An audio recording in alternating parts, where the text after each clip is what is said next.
Hello,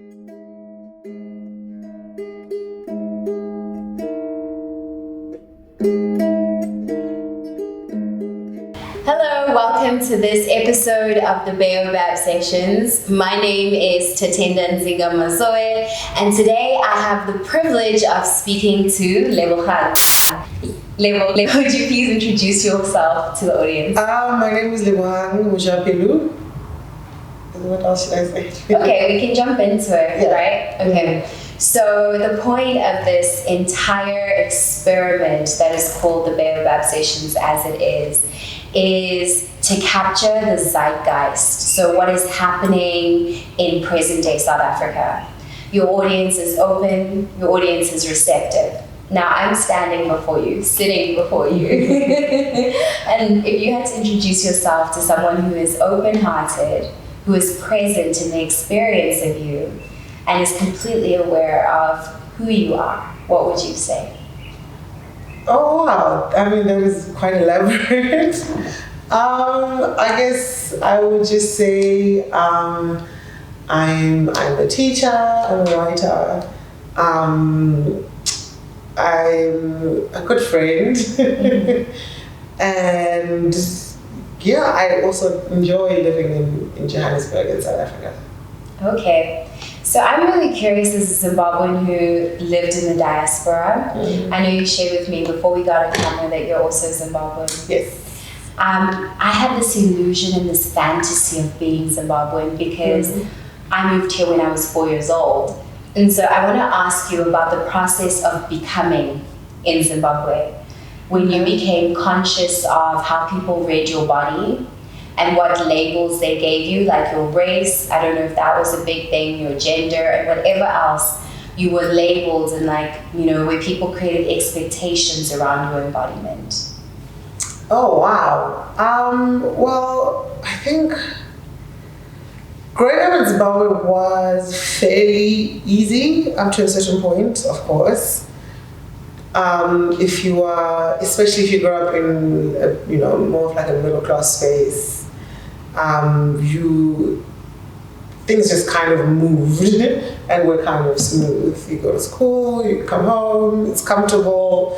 There was a bit of an ease at the time until maybe my late teenage years when things really did start to shift in Zimbabwe. I think the only thing that I can say was, in terms of what is inscribed on my body or who I am, I think it's growing up as a Sotho person in Zimbabwe.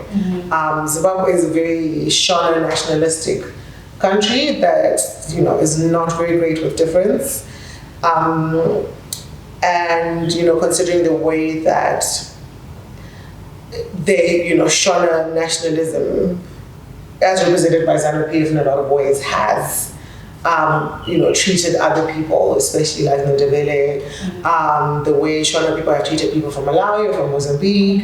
So growing up with that kind of difference of being Sotho was incredibly uncomfortable. It was incredibly, no one could say my name properly, no one cared to try. It was kind of like a joke being different. So I found that very difficult to a point where sometimes I just didn't want to learn the language. I didn't want to identify with the identity of being Sotho. I wanted to be Shona. I wanted to be, and to me, that's what blackness was at that point in time. I think that would have been like the biggest difficulty. So as much as you were, you're in the diaspora, you're not getting that experience of being in Zim. I never got the full experience of feeling ever like I was fully Zimbabwean because I wasn't Shona. Okay, that is really, really interesting. And it's interesting because I am a direct result of that ZANU-PF patriotic mission, where I feel such a strong patriotism, and I am completely someone who could say I'm South African Zimbabwean,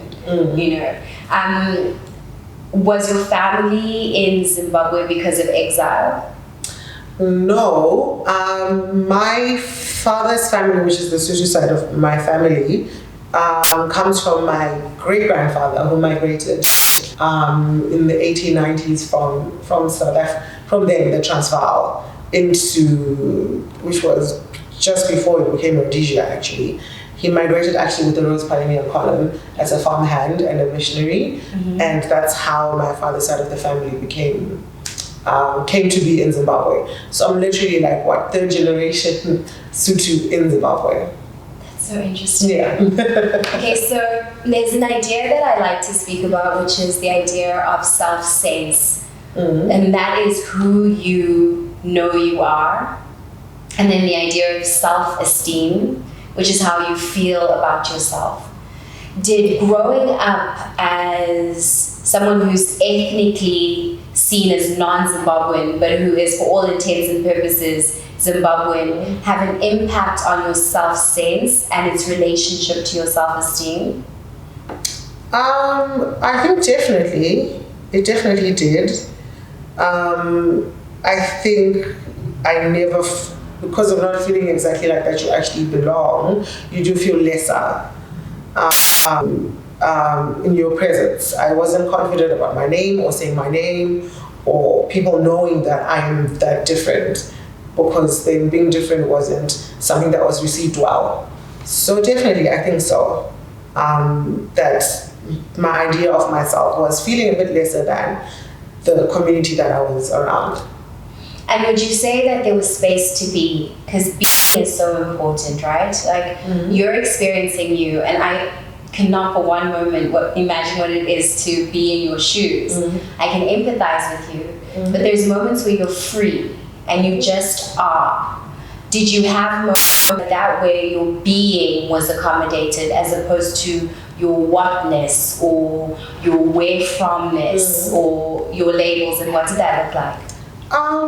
It's interesting because I do write about this in an article I once wrote, that when I was with my father's family, my father's mom, my grandmother, lived in Kadoma in a township called Lebogang.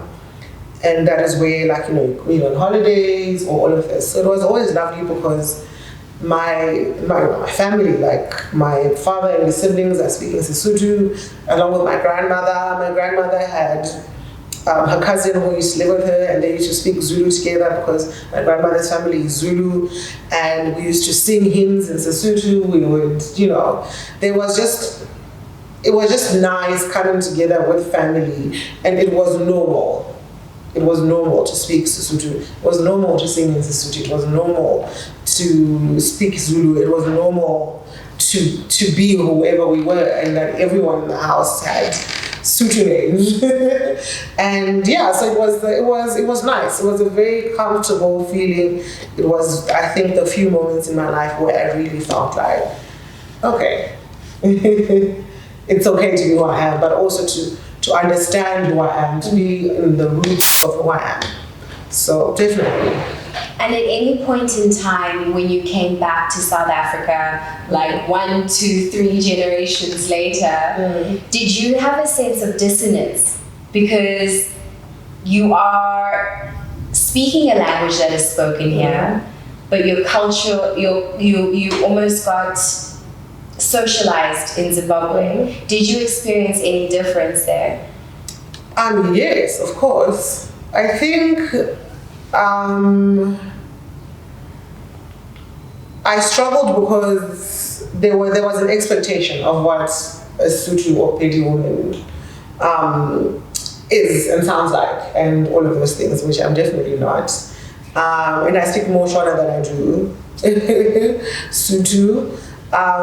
I did think, I'm sure, before I came, or to settle permanently, I think I felt I had an idea of what it would feel like. I thought it would feel more like home.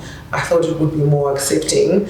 I thought I would fit in more than I did when I was in Zim. I think coming here made me realize how Zimbabwean I actually am. It also made me realize that I can't make up for the 3 generations at all. I did not feel like I belonged. And the worst thing is not being able to properly articulate myself in my language or my father's language, and that being an alienating factor. Okay. like, I like how you've spoken about that, and I'd love to hear, can you tell me like a 4-line story on how ideas of purity show themselves, and they actually show the underlying fears or the underlying biases, the hopes and aspirations that people hold, especially people who hold so closely to the idea of ethnic purity, national purity, race purity, whatever else. Oh, what kind of story though? Any. Okay. Am I like describing something here? Yeah. Okay. So I think, one thing about, for me, I think the idea of purity that we actually have and that exists around us in the African continent a lot of the times is rooted in white supremacy. Because white supremacy is about purity of race and protecting that purity and sense of, untaintedness. And I feel, which is a very colonial notion. And I think our idea of now ethnic purity is rooted in that because of the way our ethnicities have, through colonization, being put into particular categories. And I don't think we understand that.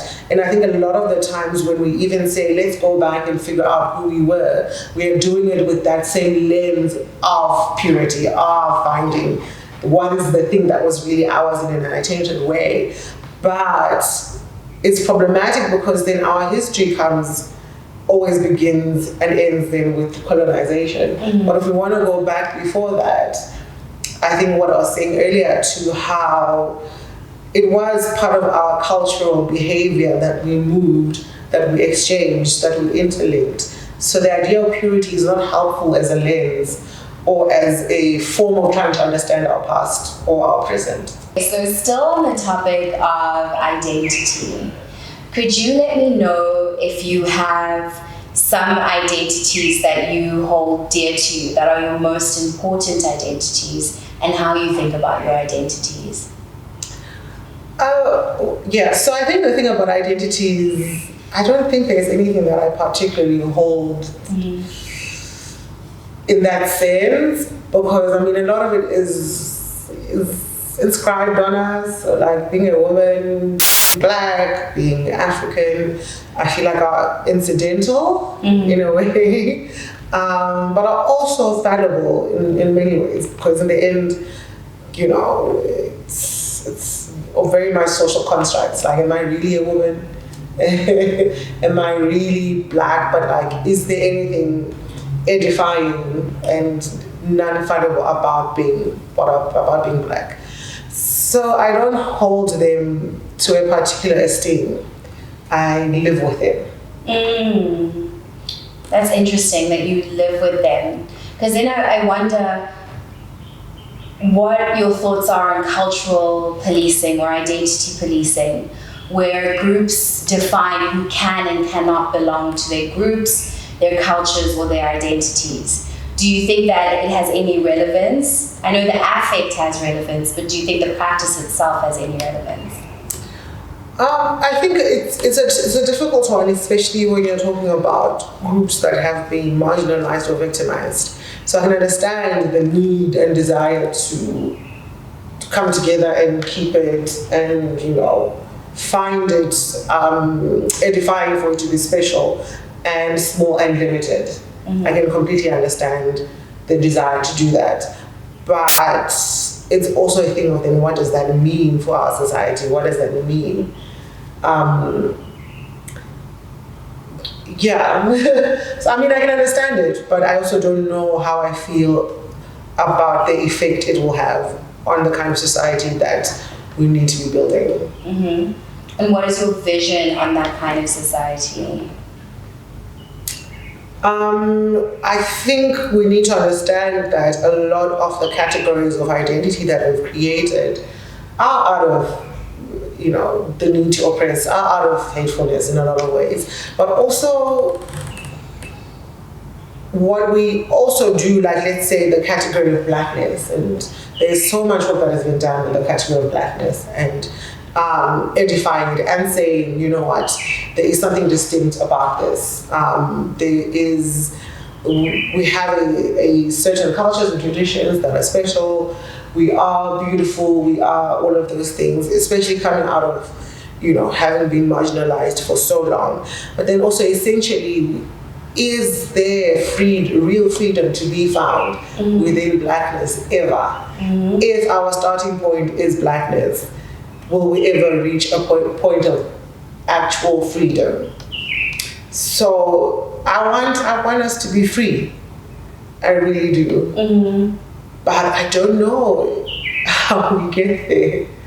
I don't know how holding on to perhaps womanhood gets us there, because in the end you are still consistently affirming that womanness. You're still constantly needing to affirm that womanhood. Is it ever a safe category if it's a category produced out of marginalization? Ooh, that is so good. That is so good. I don't even know how to respond to that, right? Are categories produced out of marginalization safe when we are moving towards freedom? I don't know, because then aren't we working to reappropriate certain things? Because for me, for example, black is so important. Black is important not because every day, 24 hours a day, 365, I think I'm black, I'm black, I'm black, I'm black, I'm black. But it's something I love about myself. It's something that is deeply, it's cause for celebration. And it's an experience that you cannot understand unless you have had it. You know, I love that blackness is not always and only about oppression, but that is the foot that is put forward so that people who don't have enough curiosity, care, appreciation, who aren't invited to the table, will never know what it means to be black. Will never know how black community lives, loves, understands spirit, celebrates, creates. Why it's so simple for black people from across the diaspora to meet one another and be like, oh, hey, you know, they'll never know that because it's only about oppression and jigaboos and athletes and entertainers and mammies. And for me, it's like that thing black that you've created and the human Africans, blacks, are very far apart. And it's your fear that keeps you separate from this experience. And in many ways, it's almost too late to come into that experience. So that is my understanding of it. And so for me, I find freedom in being black. And I find freedom in being black creatively as well, right? Which is like, I write about topics and I create on topics that maybe black people shouldn't. And I wonder if for you as a creator and as a writer, have you found that black people are increasingly occupying much more space than just African fiction, right? Or just, you know, life writing on Africanness or tradition or myth, that we're going far beyond? Well, I think, for me, I guess I've always felt like black and African has always gone far beyond. We've always existed far beyond. Perhaps it has been the perception and, you know, being limited, but it has always existed that we go far beyond. And being in the field of African literature, I mean, of course, even if we want to look at it from an oral history perspective, those genres existed and exist. If we want to look at what writers are doing now, it exists and it does go beyond. I think perhaps that is the thing that I struggle with when it comes to blackness, where we're saying we are proving something about blackness. We are re-entering blackness into humanity. When the problem is not blackness, the problem is the conception of humanity that exists and that we have. Right. So, yeah, so for me, those are different things. I'm like, yeah, no, the concept of humanity is messed up. It has never completely looked at us as human, understood us as human. But within blackness and within our history, we have our own conceptions of humanity, of Africanness, of Ubuntu, of Isintu, that already exist and are full enough already.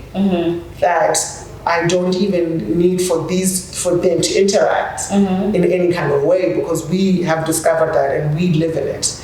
I think then my issue around blackness, not issue, I think is that because the idea of blackness in its conception means lack and null and beyond and whatever in its Western conception, is that I don't know if we can ever recover it from those origins of existence as a concept of blackness. Right. However, when we speak of black and not Ubuntu and Hulu, of course, yes, that exists. And it's amazing and it's beautiful. It has its shortcomings, has many things happening, of course. But in the direct way of understanding blackness and its parts and point of being now humanity, I don't know if we can ever salvage it and whether we need to salvage it. I disagree with you. So are you familiar with K. Selodeka? Yes. I feel like him as a writer shows in his work shows the pathology is you. You understand? He really does put that mirror up, especially when it comes to subjects that are dark, subjects that are unnerving.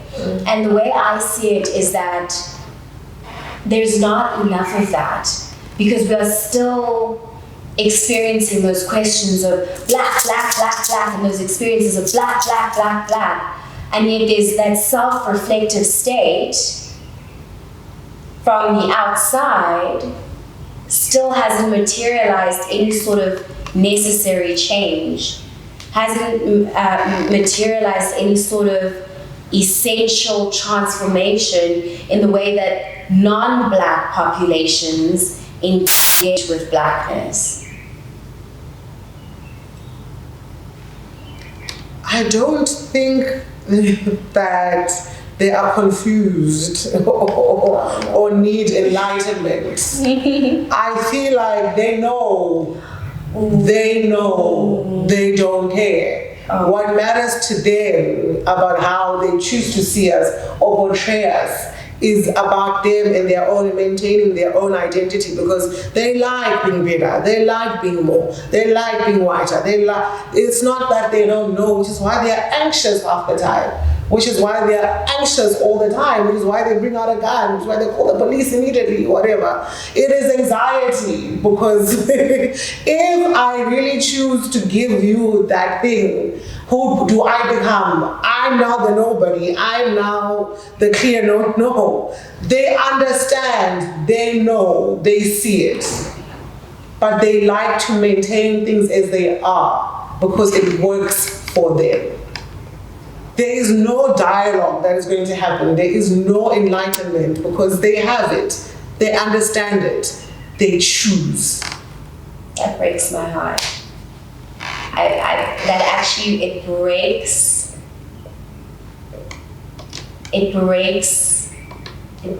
my heart. It breaks my heart because I have been operating from a place of perhaps they're not aware. I've been operating from a place of perhaps they have their own internal propaganda that they have to contend with. I have been operating from a place of whiteness is also oppressive to people who are categorized as white. I think I would say you are better kind of coming back into what is our community needing and doing. I think trying to speak on the outside will continue to be painful, will continue to yield zero to not the results that you want or feel like you need. And yeah, it will be disappointing. And this brings me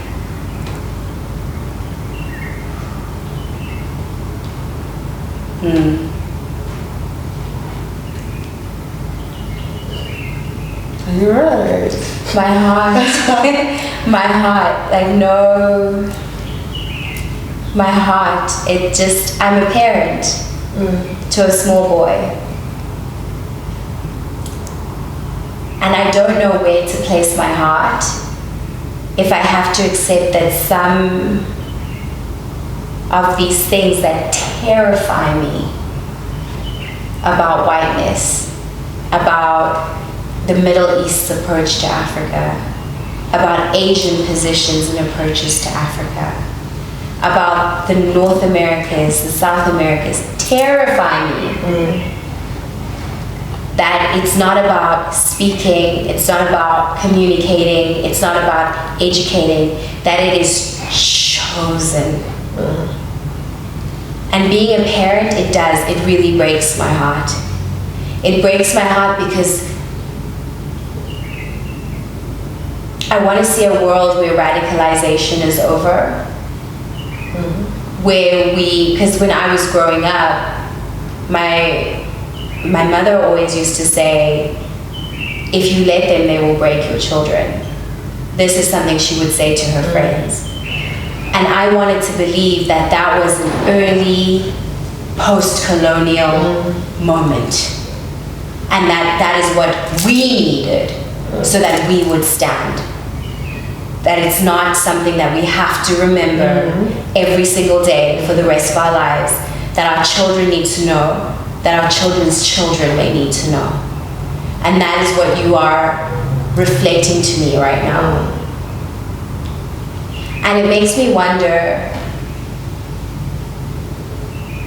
what types of violence still exist in the present that we have developed a sense of denial or childish coping mechanisms over, that if they were addressed, we would have a more sober view of society. When you speak of violence, what do you mean? Violence is, so I mean a broad definition of violence, not necessarily physical harm, but violence to the mind, violence to the spirit, violence to community, violence to self-sense, violence to self-esteem. So then say the question again. What types of violences do we deny or gloss over that if we were to acknowledge them, we would have a more sober sense of the state of our society? I think one of the things that I can speak to is, how we treat children and kind of the education system that we have, which are both, I think, have just a long colonial residue about, what we consider to be order, what we consider to be goodness or dignity or, like formal. I think in a lot of ways, the schooling systems that we have, I feel like, are very detrimental to children. It's dedicated to kind of one type of learner, and there's just so much that happens within schools and to children in schools that we've normalized that I think are not exactly the safe and gentle and good ways in which we children need. And one of those things for me is like corporal punishment or like hitting children. Like we always be like, no, maintain children's innocence, they're the next tomorrow or ever. But it's the one group of people that we can perform violence on and get away with it. They are an unprotected class of people. And I feel like if we really looked at it that way, that I can hit you now and you can have a case of assault. And yet you're a big person. But like little people that have no recourse to justice, that have no one to turn to because you're their caregiver, beating them is normal. Making them sit at a desk for 8 hours a day and drilling stuff into them is normal. Like there are things just which I feel like we need to reflect on. What is it? How are we treating these young children's bodies? Because I feel like that is a place in which we are performing so much violence with no consequences, but it has the biggest effect on how our society turns out. I mean, that's huge. That's huge because corporal punishment is illegal. Yeah.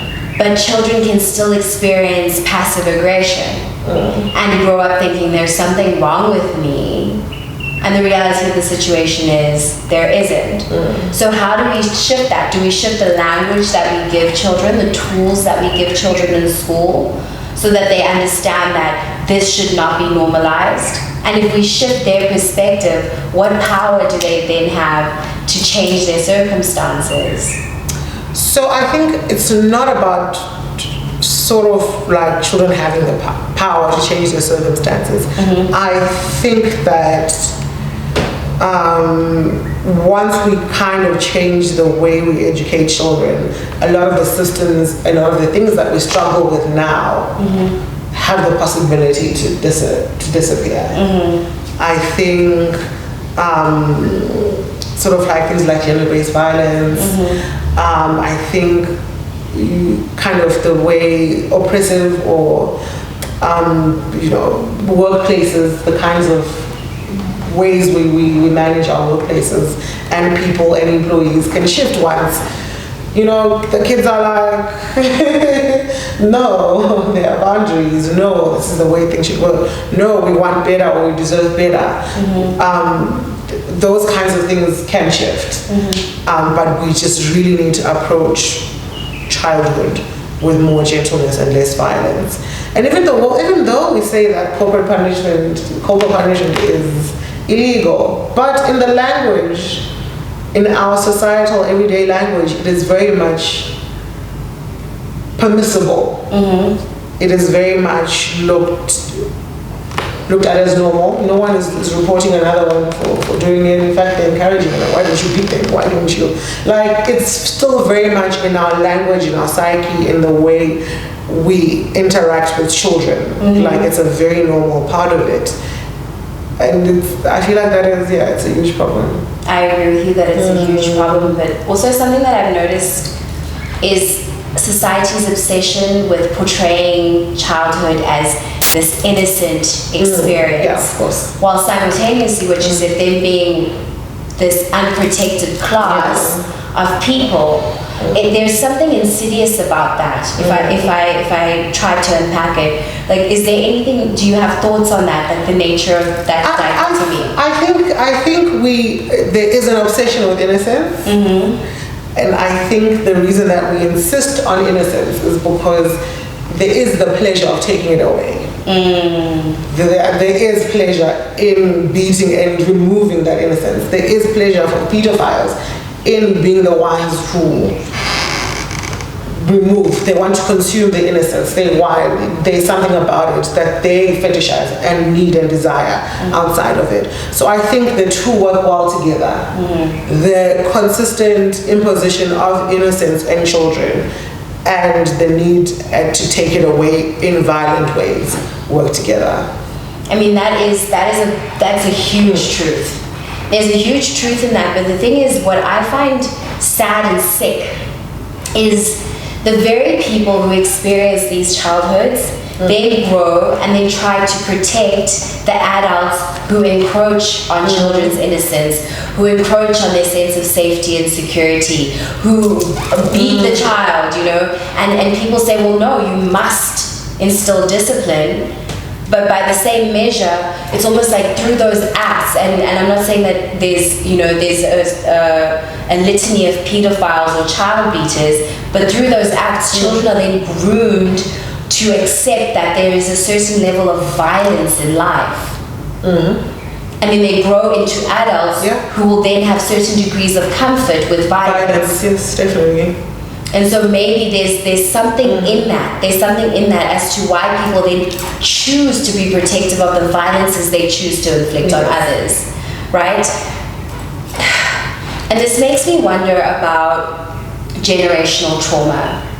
It makes me wonder about how generational trauma is, and excuse the term, closeted in what we call ethics, in what we call social preference, in what we call how we inscribe other people's bodies. Is there a case to say that groups that enact the most violence on others are also more likely to have generational trauma that they will not acknowledge? I think so. I think, and these are some of the conversations we're going to be having in the Black community as well about how we treat each other. The amount of violence that is inherent in our families and in dealing with each other, in dealing with children and in relationship to each other. I think we forget that we are also carrying a lot of generational trauma from slavery, from colonization. Like the ways in which we see and treat our bodies is a direct result of that extreme trauma faced. And I think we are in denial about it a lot because you're like, yeah, but we're African, we beat. No, we don't. Is this something that we can trace to say we are violent towards children in our communities? And that is normal and that is something to be proud of. But we are carrying that and it's social. That's what we do, heavy-handed. That's what you do because you must be strong as an African. That's what we do.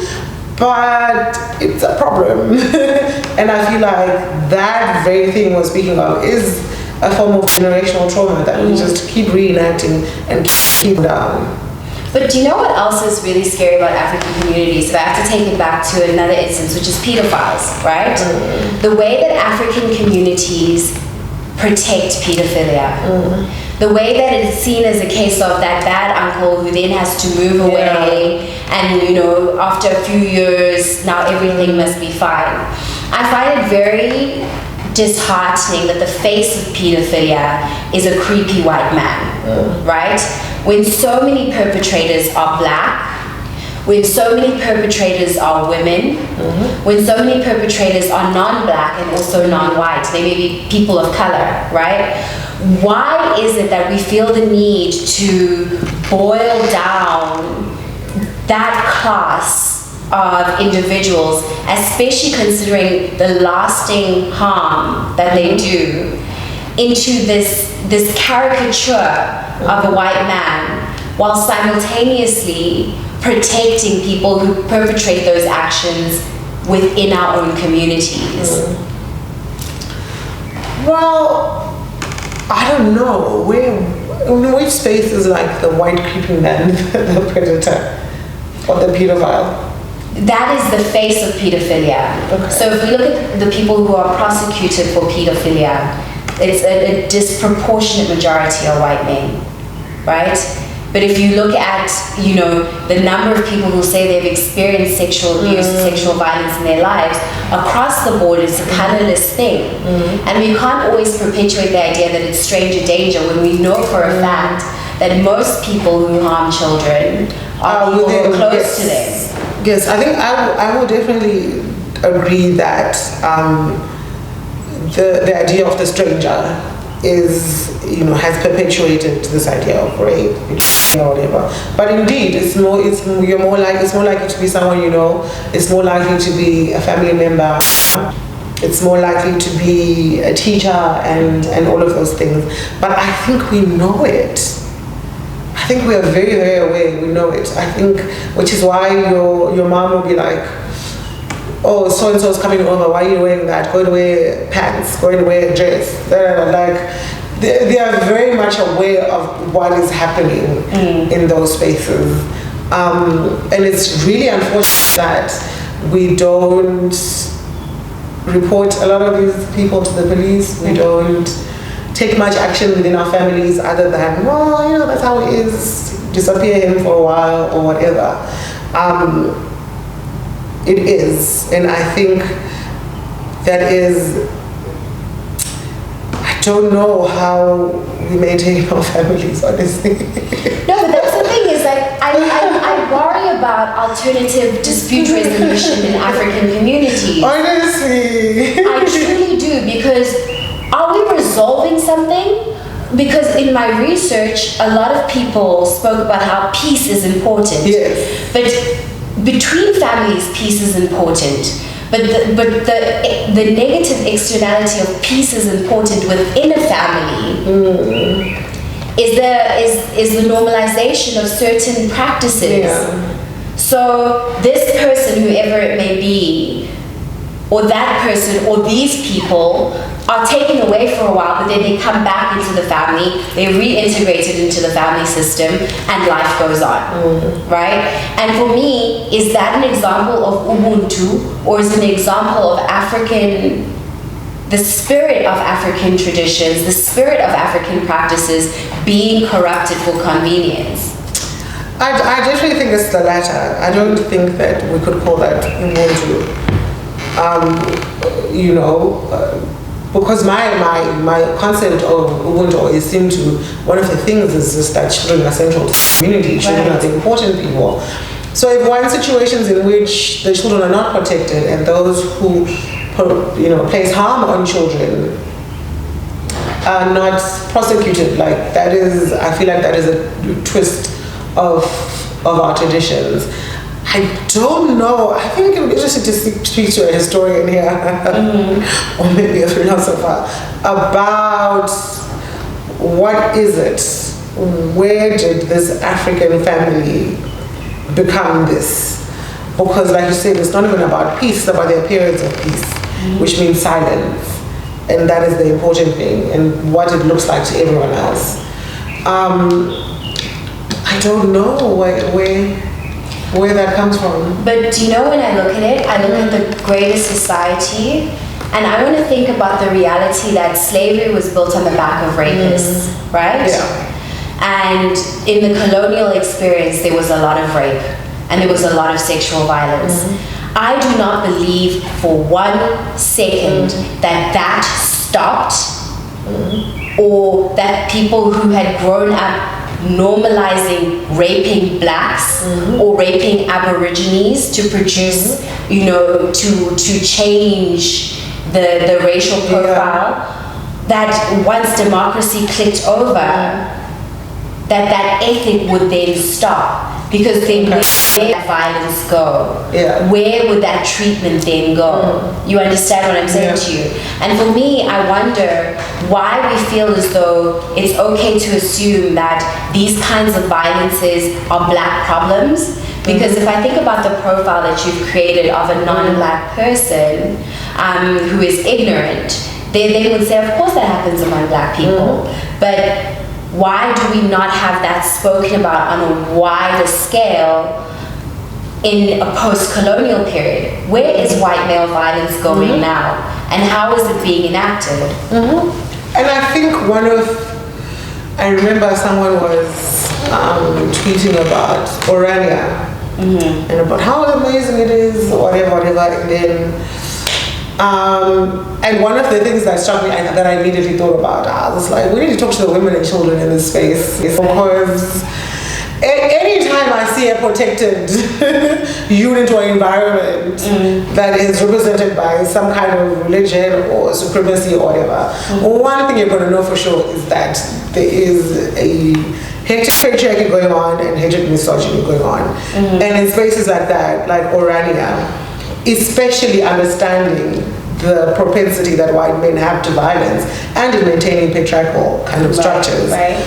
What are the women and children of that space going through? And if you look at, I like watching random documentaries, and I have this obsession with Salt Lake City in Utah, where there's all those is it Mormons or whatever, and they have all these protected and then, for sure inside there is teen girls, young girls being raped, being made wives, being whatever. What types of violences do we deny or gloss over that if we were to acknowledge them, we would have a more sober sense of the state of our society?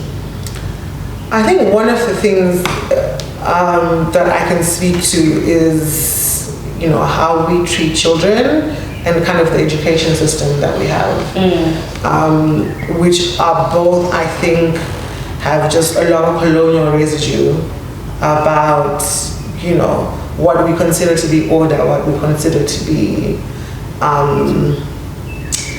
goodness or dignity or, like formal. I think in a lot of ways, the schooling systems that we have, I feel like, are very detrimental to children.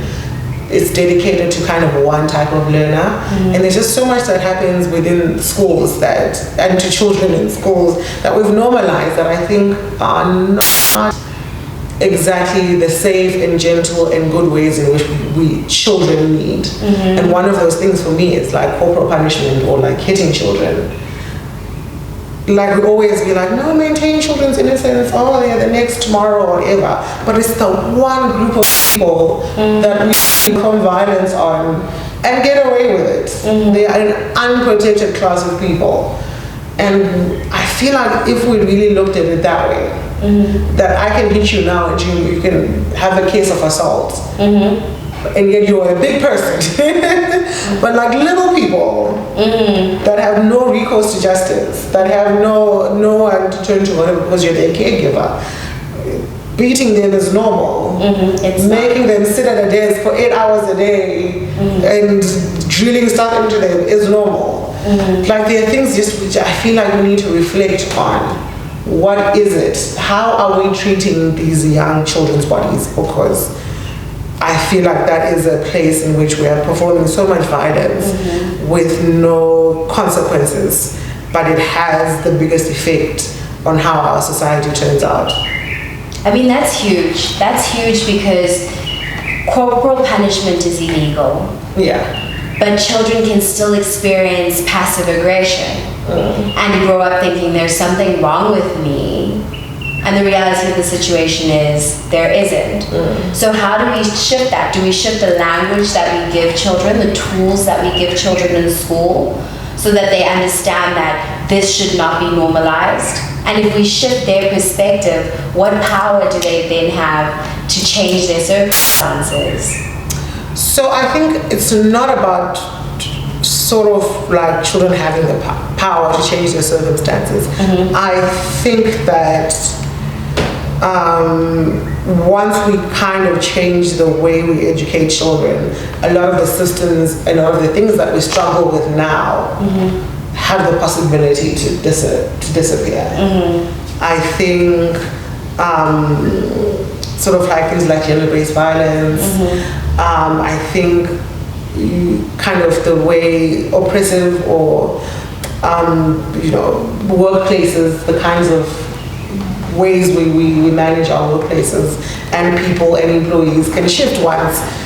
The kids are like, no, there are boundaries. No, this is the way things should work. No, we want better or we deserve better. Those kinds of things can shift. But we just really need to approach childhood with more gentleness and less violence. And even though we say that corporal punishment is illegal, but in the language, in our societal everyday language, it is very much permissible. It is very much looked at as normal. No one is reporting another one for doing it. In fact, they're encouraging them. Why don't you beat them? Why don't you? Like, it's still very much in our language, in our psyche, in the way we interact with children. Like, it's a very normal part of it. And I feel like that is, it's a huge problem. Okay, so we just did a fact check and we found out that man from Dros allegedly actually raped a young black girl. And this makes me think about religion and the context of religious communities. Like, especially the idea of protecting people who are within a religious community. Do you think that when there is a realm of just believe, this is a message from the divine creator, that there are opportunities for manipulation and abuse, especially when the communities are insular? Definitely. And I feel like perpetrators create those environments for them to thrive and for them to have access to whatever they want.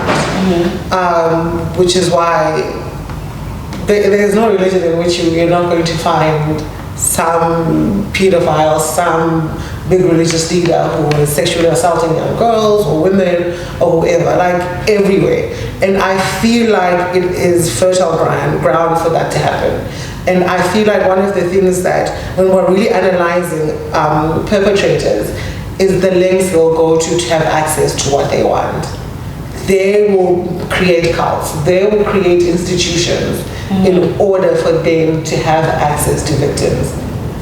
Do you know when you say that they will create cults and institutions in order to have access to victims, you know what I fear is the idea of this is family business, or we are a closed family system. You understand? Now can you imagine a network of saying we are a closed family system? That's a cult within itself, where the parental figures are authority figures, and nothing can get in, nothing can come out, right?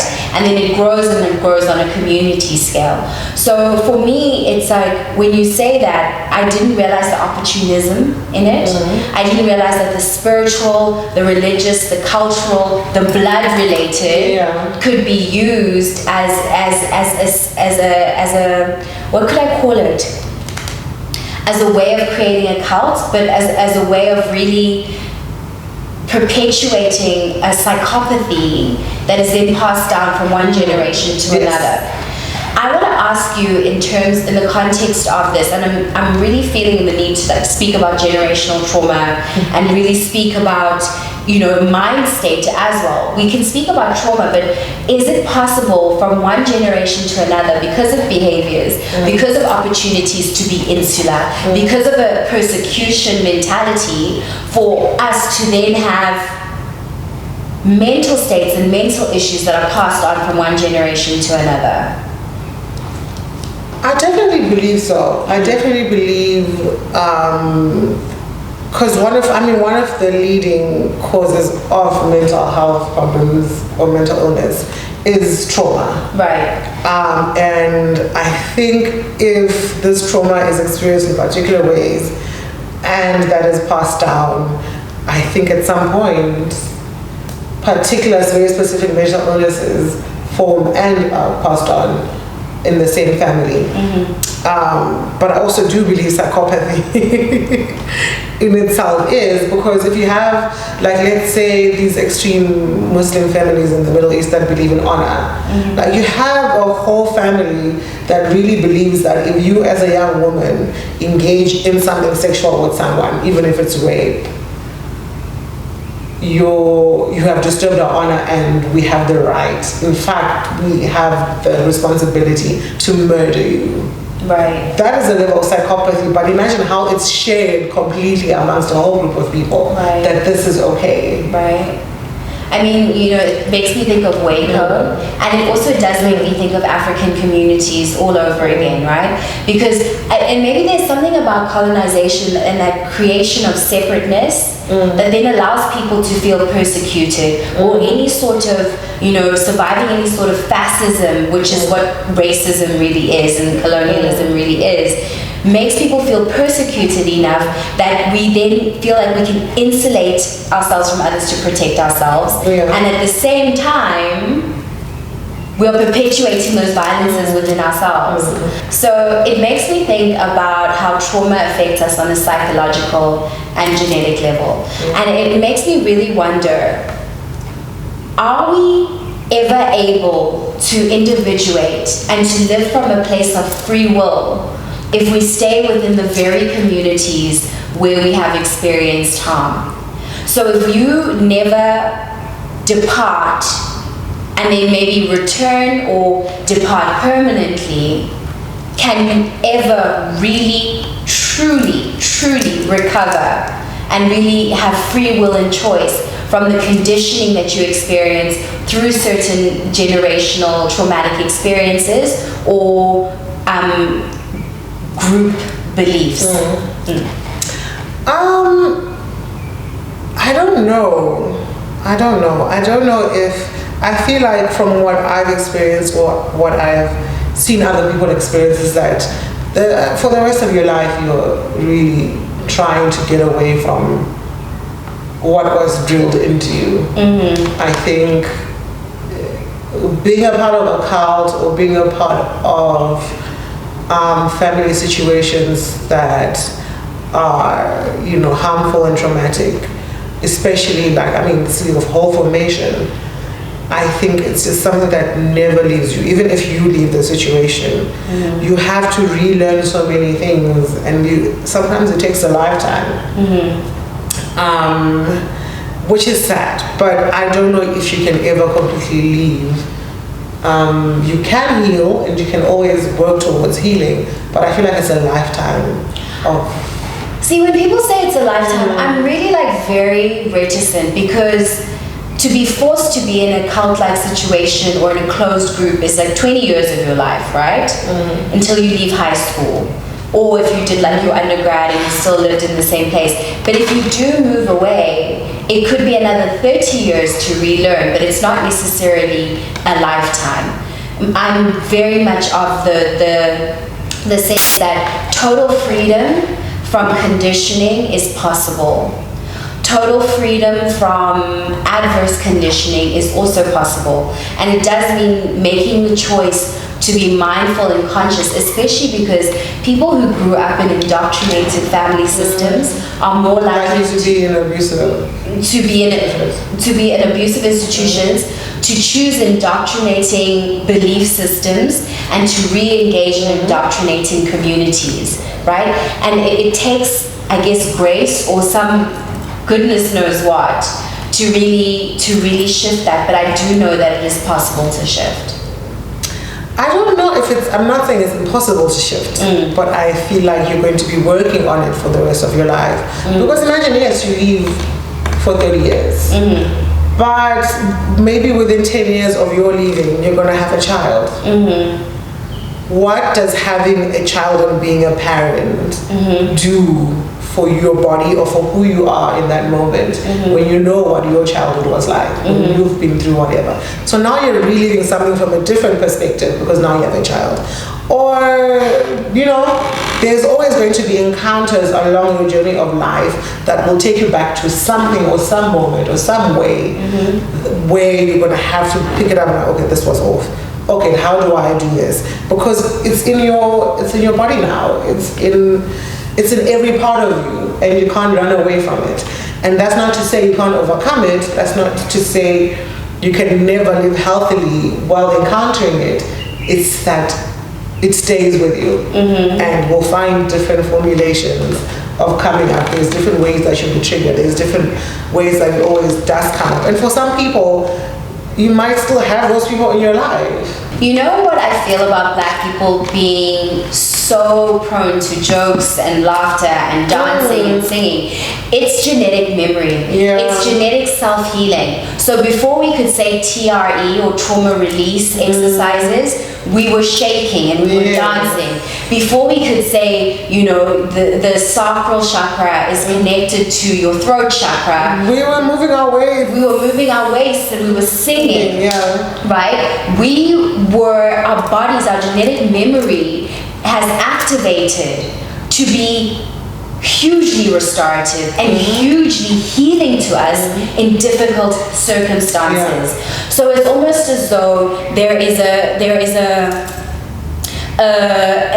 profound revival of movement, song, dance, joy, just joy that transcends. There's no need to go to the laughing Buddha as a Black person. You just need to look at yourself in the mirror, right? You do. You need to look at yourself in the mirror and you acknowledge it, right? My soul and my spirit is undefeated. But as sad as it is a genetic adaptation to an adverse world. Yes. And for me, how does it make it count for us? How do we make it count for us? How do we make it have meaning for us that is empowering? Because I'm tired of singing because I'm surviving, and then I'm only like, oh my God, that was bad. But because I had that spirit in me that was like, oh no, honey, I don't relate to this kind of thing.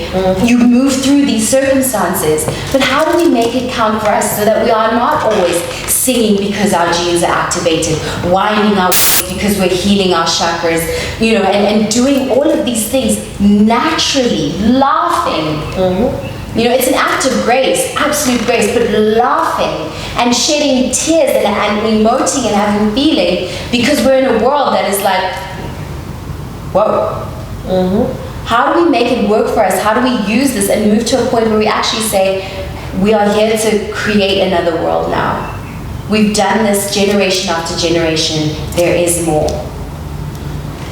I don't know. I feel like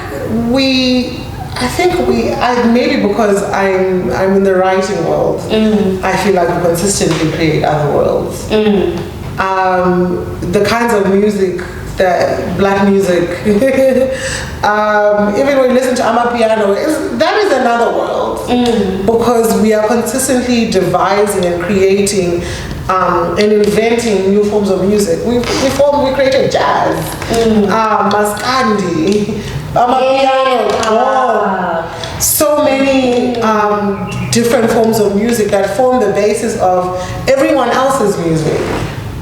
And I feel like we are inventive. We are always creating new worlds and new forms, and consistently, I feel like it's possible. And I don't think it's always that it's coming as a generational thing. I think it comes as a form of who we are and who we've always been. Right. Creative, inventive, always finding the new thing, always embodying vision. Yes, mixing and like meeting and creating new things out of wherever we are and whoever we are. So I think some things are not always just connected to the suffering. Right. I think we might also just remember that we've existed in many other forms before. Right. The suffering, during the suffering, whenever.